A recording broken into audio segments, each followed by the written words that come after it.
Have you ever noticed something strange? You can do something perfectly in practice, but when it matters most, I'm talking the key presentation, the big interview, or that important goal shot, your mind goes blank and your hands start to shake. Suddenly, that thing you've done 1,000 times before becomes impossible. Athletes call this choking under pressure. And the strange thing is, it's not the pressure that's the problem, it's what pressure does to the mind. And when you understand this, you can learn to stop choking when it matters most. I'm Steve Maher. I'm a best-selling author, accredited coach and a registered therapist. And I've helped hundreds of clients in over 3,000 hours of coaching sessions manage their minds when they're under pressure. And stay with me to the end of this video because I'm going to explain to you exactly why we choke under pressure and what you can do to avoid it. Let me tell you the story of Jean van der Velde. It's 1999. It's the Open Golf Championship at the world famous Carnoustie golf course in Scotland. Van der Velde is 3 shots up going into the 18th and last hole after 4 grueling days of golf competition. All he needs is a double bogey, that's 2 over par, to win the most prestigious golf competition in the world. This is something that Van der Velde could probably have done in his sleep under different circumstances. What happens next goes down in the annals of sporting catastrophes. Under the pressure of the moment, Van der Velde hit a wild tee shot into deep rough. He then tried an extremely risky second shot, which ricocheted off the grandstand and sent the spectators diving for cover. This then landed into even deeper rough, and he hit another shot into the Barry Burn, the stream that runs across the front of the 18th green at Carnoustie. He then famously takes off his shoes and socks and considers hitting a shot out of the water. What was unfolding in front of everyone was excruciating and encapsulating. Van der Velde had completely lost the plot. He eventually ended up taking a triple bogey 7. He'd lost his head, he'd lost his lead, he'd lost the tournament. But it wasn't lack of skill that led to his downfall. For 71 out of 72 holes, he played beautifully around one of the most difficult golf courses in the world. It was on the 72nd hole, when it mattered most, that everything fell apart. Now, the poor old Van der Velde is not the only sports person to have gone through this experience. It's widely acknowledged that every athlete at some point in their careers will choke under pressure, and the same applies for us mere mortals. So why does this happen?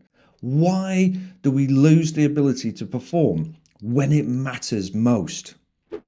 Most things that we're good at, we're able to do automatically. If you think of driving or typing or speaking, you cannot just do this stuff on autopilot.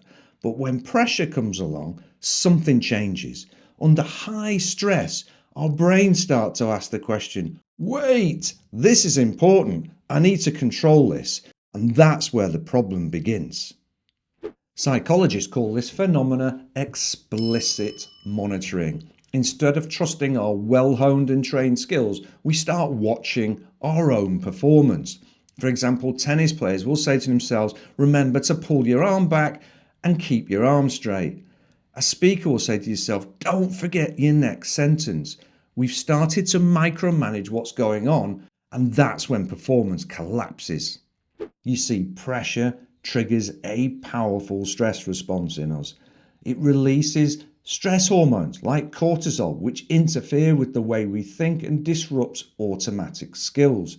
The brain now shifts from automatic performance to hyper-conscious control. And when that happens, that's when we choke. And here's the irony. The more we try to perform better and the more we try to control the situation, the worse it gets. Now, here's the fascinating thing. Some people don't choke under pressure. They actually perform better under pressure. Why? Because they don't change how they perform. They trust the process.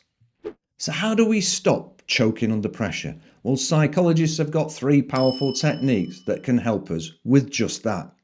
The first one is called focus on the process and not the outcome.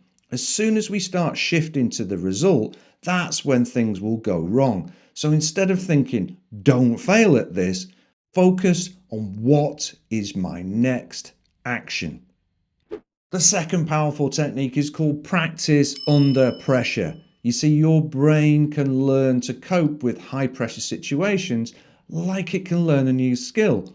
Through exposure, athletes often simulate high pressure situations in training so they can cope with the real event. England's famous World Cup win at rugby in 2003 came largely out of lots of practice sessions where they simulated those high pressure situations so they could make really good decisions under pressure. The same applies to you making presentations, negotiations, or interviews. It's exactly the same. Rehearse under pressure. And the third and final tip is externalize your focus. When we're under pressure, we tend to turn inwards, overthink everything, and become trapped in our own heads.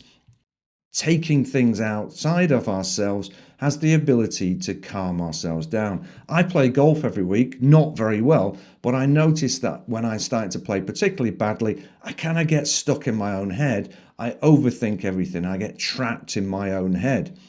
What I've learned is to externalize my focus, compliment my playing partner on a great shot. Notice the blossom or the flowers or the wind going through the trees. It just has the ability to calm the mind and help it cope with the pressure.